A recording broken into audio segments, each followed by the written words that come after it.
ఓడిందా, అధర్మం ప్రకారం ఓడిందా మీరు చెప్పండి అని చెప్పేసి అతను సభాసదులను ప్రశ్నించాడు. ఆమె ద్రౌపదిని ప్రశ్నించారు ఎక్కడ కూడాను.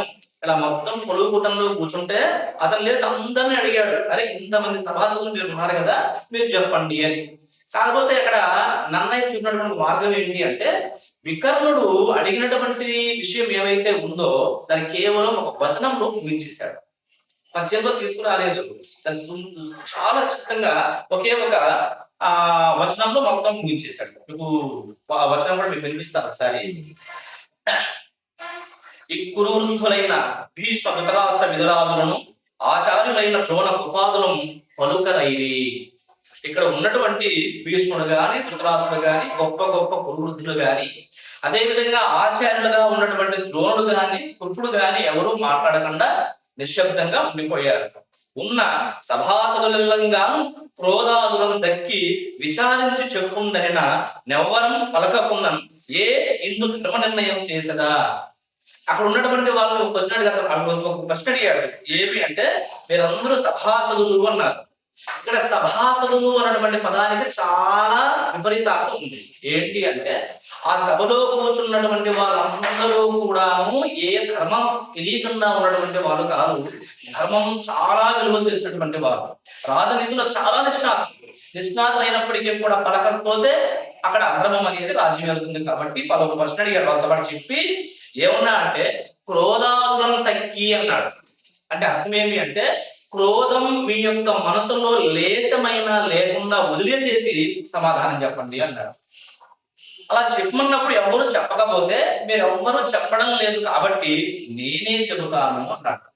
ఎవరు? వికర్ణుడు నేనే చెబుతాను సమాధానం అని చెప్పి అతనికి అంటాడు. ఏమంటాడంటే, ఎల్లవారు వినుండు, నేనందరూ కూడా వినండి, నేను సమాధానం చెప్తాను. జూదంబును వేటయు పానంబును బహుభక్షణాశక్తియులను 4 దుర్వ్యసనములను తగిలిన పురుషులను తరము తప్పి వర్తిల్లు. ఒక 4 విషయాలు వ్యసనాలు, బహుశా తర్వాత ప్రశ్న మీద అవసరం అవుతుందని చెప్తున్నా. ఒక 4 దుర్వ్యసనాలు ఉన్నాయి. ఏంటి అంటే, అందులో మొదటిది జూదము అంటే పాచిక ఆడడం. మరి ధర్మరాజు ఓడింది ఏంట్లో? ఆ పిచ్చి ఉంది కాబట్టి ధర్మరాజు ఏమయ్యాడు? భ్రష్టు పట్టిపోయాడు. అతనికి ఆ పిచ్చి లేకపోతే ధర్మరాజు చాలా గొప్పవాడు. జూదము ఒకటి. వేట మీద అమితమైనటువంటి ఆసక్తి ఉండకూడదు రాజు ఎప్పుడు వేటాడాలి అంటే, అరణ్యంలో ఉన్నటువంటి జంతువులు గాని ఎప్పుడైనా తన రాజ్యంలో ఉన్నటువంటి ప్రజలకు నానా ఇబ్బందులు కలిగిస్తే అతను అప్పుడు మాత్రమే వేటాడాలి. అంతేగాని అదే పనిగా అడవిలోకి పోయి వేటాడుతూ కూర్చోకూడదు. ఈ వేట అనేటువంటి దుర్వ్యసనం ఉండకూడదు. ఇంకో 2 చెప్పాడు. ఇంకోటి ఏంటి అంటే, పానము, మద్యము అలవాటు ఉండకూడదు. మనం కానీ ఒకసారి రాజుల యొక్క చరిత్ర కానీ రెఫర్ చేస్తే అందరూ రాజులకి మద్యపానం అలవాటు ఉంది. కాస్త విపరీతంగా అలవాటు ఉన్నటువంటి వాళ్ళు ఎవరు అంటే, మనం వాటిని కానీ చూసుకుంటూ వచ్చాము అంటే, కుంతి మాద్రి ఇద్దరు కదా, కుంతి మాద్రి ఇద్దరు. మాద్రి ఏ ప్రాంతానికి చెందినటువంటి యువతి? మద్ర దేశానికి చెందినటువంటి యువతి. ఓకేనా? ఇప్పుడు మద్ర దేశము అంటే ఇప్పుడు ఏది అంటే, ఇప్పుడు మనం చెప్పుకుంటూ ఉన్నటువంటి పాకిస్తాన్ కాస్త పై ప్రాంతానికి వెళితే ఏ ప్రాంతం వస్తుంది? పాకిస్తాన్ పైకి పోతే ఆఫ్ఘనిస్తాన్. ఆ ఆఫ్ఘనిస్తాన్ ప్రాంతమే మద్ర. ఈ ప్రాంతంలో ఉన్నటువంటి వాళ్ళు విపరీతమైనటువంటి తాగుబోతులు, తిరుగుబోతులు, వ్యసనపరులు. మన మహాభారతంలో క్షుణ్ణంగా కనిపిస్తాడు. వారి వరసలు మరిచి తాగి తందనాలు ఆడే వాళ్ళు ఎవరైనా ఉన్నారు అంటే మద్ర దేశానికి చెందినటువంటి వాళ్ళు. వాళ్ళల్లో ముఖ్యుడు ఎవరు అంటే శల్యుడు. ఎవరు? శల్యుడు. ఈ విషయాలు తర్వాత మహాభారతంలో మనకు వస్తాయి. కాబట్టి పానం కూడా దుర్వ్యసనం. తర్వాత ఇంకాస్త ఇబ్బంది పెట్టేది ఏమి అంటే, బహుభక్షణాశక్తి, విపరీతంగా తినాలి అనేటువంటి వ్యామోహం. ఈ వ్యామోహం ఉన్నవాడు ఎవరు? భీముడు. ఇతనికి వ్యామోహం ఉంది. ఏ వ్యామోహము? తిండి వ్యామోహం. ఈ 4 దుర్వ్యసనాలు ఉంటే చాలు రాజైనా మనమైనా సర్వనాశనం కావడానికి. ఏదైనా సరే అమితమైనప్పుడు మాత్రమే మనం నానా ఇబ్బందులు పడాల్సిన అవసరం ఏర్పడుతుంది. ఇది చెప్పాడు. ఇవి చెప్పి కిత వాపోతుండై వ్యసనం వ్యక్తి అయి పరాజితుడైన పాండవాగ్రజుండు పాండవుల కందరకు సాధారణ ధనమైన పాంచాలిని పనంపు చేసాం కావున ద్రౌపది అధర్మ విజిత. ఇది మనం పట్టుకోవాల్సినటువంటి విషయం. ఇక్కడ అతను ఏమన్నాడు, కితవాహాతుండై అని. కితవ ఆహుతుండై అని. కితవ అంటే జూదరి అని. జూదరి పిలవడం చేత వచ్చినటువంటి వాడు ధర్మరాజు. ఆ జూదరి పిలవడం వల్ల వచ్చి ఇప్పుడు మామూలుగా ఆడలే, వ్యసనము కలిగి ఆడాడు. ఏదో మామూలుగా ఆడేసి పోతానని చెప్పలేదు అతను. వాళ్ళు పందెం మీద వేస్తూ ఉంటే ఇతను ఆడుతూ కూర్చున్నాడు. మధ్యలో వెళ్ళిపోయి ఉండొచ్చు. దానికి ఇంకో రకమైనటువంటి ధర్మం చెప్పారు, అది వేరే విషయం. తర్వాత ఎప్పుడైనా వస్తే చూడండి. కానీ ఇక్కడ అతను ఆడాడు. ఆడిన తర్వాత ఓడిపోయాడు. అతను ఎప్పుడైతే ఓడిపోయాడో, ఆమె ఓడిపోయినటువంటి వ్యక్తికి తన భార్య మీద ఏమీ అధికారం ఉంటది? అధికారం ఉంటుందా? ఇతను ముందే గానీ ఒట్టేసి ఉంటే, ఇదిగో మా ఆవిడ పందెంలో పెడుతుంటానని చెప్పడం వేరే విషయం.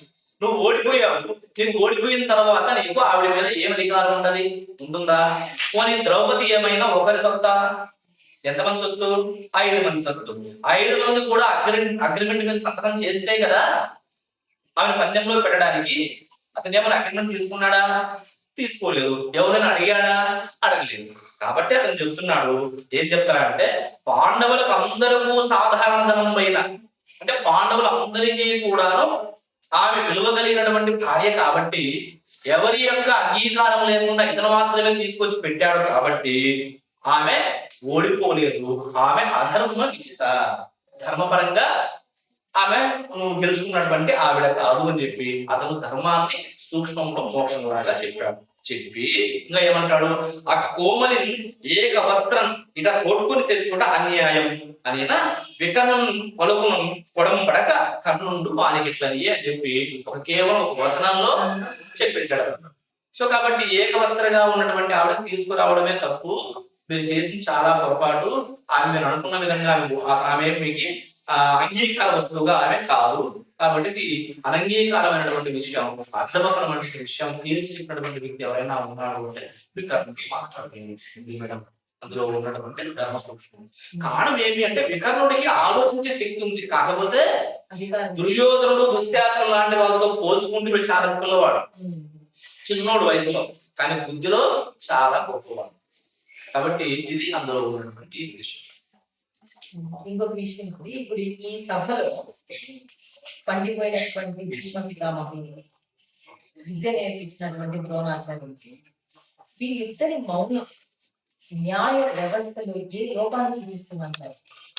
ఇది ఒక రకంగా చెప్పాలి అంటే, ప్రస్తుత కాలానికి సరిపోయేటటువంటి ప్రశ్న అయితే కాదు. కారణం ఏంటి అంటే, పూర్వకాలంలో ఎవరైనా సరే పిలిచి అన్నం పెడితే రుణగ్రస్తుడు అయితే తన జీవితం పోయినా పర్లేదు, అతను చెప్పిన మాట తోచా తప్పకుండా పాటించాలి అనేటటువంటి గుణం కలిగినటువంటి కాలం అది. ఇక్కడ ఏం జరుగుతుంది అంటే, భీష్ముడు కురువు వృత్తుడైనప్పటికీ ఆ సామ్రాజ్యం మొత్తం కూడా భీష్మాచార్యుడిదే అయినప్పటికీ కూడా అతను ఎవరు గుర్తుంటున్నాడు? ఇప్పుడు దుర్యోధనుడి యొక్క ఒప్పుతుంటున్నాడు. కాబట్టి అతను ఏమి పలకలేదు. కారణం ఏమి అంటే, అతను ఒప్పుకుంటున్నాం, అతని యొక్క సంస్థానంలో ఉంటున్నాం కాబట్టి మనం ఎందుకు మాట్లాడడం అతను కామైపోయాడు. మరి ద్రోణాచార్యుడి పరిస్థితి ఎట్లా అంటే, కేవలం పిల్లవాడికి పాలు లేక ఇబ్బంది పడుతూ ఉన్నటువంటి క్షణంలో ద్రోణాచార్యుడికి ఏమేమి కావాలో అన్ని ఇచ్చింది కురువంశం.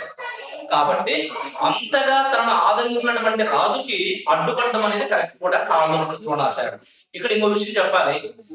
యుద్ధ పర్వం ప్రారంభమైనప్పుడు ద్రోణాచార్యుడు ఓపెన్ గా చెప్తాడు, నాకు కౌరవుల పక్క యుద్ధం చేయడం నాకు ఇష్టం లేదు, నాకు అర్జునుడు నా ప్రియ శిష్యుడు, అటువైపు తత్వం ఉంది, వాళ్ళే గెలుస్తారు, నేను ఖచ్చితంగా చెప్పగలను, కానీ నాకు యుద్ధం చేయడం ఇష్టం లేదు అని అడుగుతాడు. అనుకుంటాడు మనసులో. అనుకున్నాడు. మళ్ళా ప్రశ్నిస్తూ చెప్తాడు, ఇన్ని కాలాల పాటు నాకు వాళ్ళు అన్నం పెట్టారు కాబట్టి ఆ రుణం తీర్చుకోవాలి, కాబట్టి ఈ శరీరం కౌరవుల కోసమే పోరాటం చేస్తాను అని మనకు తెలుస్తుంది. ద్రోణపర్వంగానే క్షుణ్ణంగా మీరు చదివితే అడుగడుగున కర్ణుడు గాని దుర్యోధనుడు గాని ద్రోణాచార్యుడు తూట్లు పొడిచేటటువంటి మాటలు మాట్లాడతారు. అయినా అతను ఎక్కడా బాధపడలేదు. తన యొక్క జీవితాన్ని మొత్తాన్ని కూడా కౌరవుల కోసం ఇచ్చేశాడు. కాబట్టి అన్నం పెట్టినటువంటి వాడు అక్కడ తప్పు చేసుకున్నా కూడా చూసుకుంటే తప్పు అవుతుంది. కారణం ఏమి అంటే, కాలం మారింది, కాలంతో పాటు మన రాజ్యాంగం మారింది, రాజ్యాంగంతో పాటు మనకు హక్కులు విధులు ఇవన్నీ అవన్నీ వచ్చాయి. కాబట్టి ఎవడి పక్షాన వాడు న్యాయం ఉంది అనుకుంటే పోరాటం చేసుకోవడానికి అవకాశం ఉంది. ఆ కాలంలో జమీందారీ వ్యవస్థలో రాజరిక వ్యవస్థలో మనకి ఏం లేదు. సామాన్యులుగా ఉన్నటువంటి వాడికి మాట్లాడడానికి హక్కే లేదు. ఉంటే ఉండు లేకపోతే పో అంతే. వాడు తల తీసేయంటే తీసేసే రకం కదా. ఇప్పుడు అలా కాదు కదా. మనకు చట్టాలు ఉన్నాయి, కోర్టులు ఉన్నాయి, లాయర్లు ఉన్నారు, బెయిల్లు ఉన్నాయి, రకరకాలు ఉన్నాయి. ఇన్ని రకాలు ఉన్నాయి కాబట్టి ఆ కాలంలో ఉన్నటువంటి రాజరిక వ్యవస్థకి ఈ కాలంలో ఉన్నటువంటి న్యాయ వ్యవస్థకి మధ్య పొంతన కుదరడానికి అవకాశం కుదరదు. కాకపోతే అన్ని కుదరవా అంటే కొన్ని కుదురుతాయి. ఎక్కడ కుదురుతాయి అంటే ఆ కాలంలో శిక్షలు ఎలా ఉండేవి అంటే మనలాగా శిక్షలు పోస్ట్ పోన్ అయ్యే శిక్షలు కాదు. వాడు దొంగతనం చేశాడు, కాలు తీసేయండి, ఇమీడియట్ కాలు తీసేస్తాడు అంతే. చేయి తీసేయండి, చేయి తీసేస్తాడు అంతే. శిక్షలు ఉన్నాయి, అమలు చేసే విధానం ఉంది. అంతిమంగా తీర్పు ఎవరిది అంటే రాజు ఏమనుకుంటే రాజు ఏమనుకుంటే అదే. మంచి అయితే మంచి, చెడు అయితే చెడు. అతను ఏం చెప్తే చట్టంగా మారిపోయినటువంటి కాలం. కానీ ప్రస్తుత కాలంలో అలా చట్టంగా మారడానికి అవకాశం లేదు. అది అప్పటికి ఇప్పటికి ఉన్నటువంటి సిద్ధాంతం. కానీ మన ప్రకారం అనుకుంటే మాత్రం వాళ్ళ రాజరికానికి తల వంచారు, ధర్మాన్ని అధర్మంగా చూపడానికి ప్రయత్నం చేశారని చెప్పి నింద మనం వేయొచ్చు. ఎవరి మీద? ద్రోణాచార్య మీద వేయొచ్చు, భీష్ముడి మీద వేయొచ్చు, ఇంకా సభలో ఉన్నటువంటి విదురుడు ఎక్సెట్రా ఎక్సెట్రా అందరి మీద వేయొచ్చు. ఎందుకంటే మీరు కళ్ళు మూసుకున్నారు కాబట్టి వాళ్ళు ఆ దేశాన్ని చెప్పడానికి అవకాశం. కానీ ఆ కాలం మన ధర్మ పరిస్థితులు పరిశీలన చేశామంటే అడగడానికి అవకాశం లేదు. అంటే న్యాయము అన్నటువంటిది కాలానుగుణంగా అది కూడా మారుతూ మారుతూ మారుతూ మారుతూ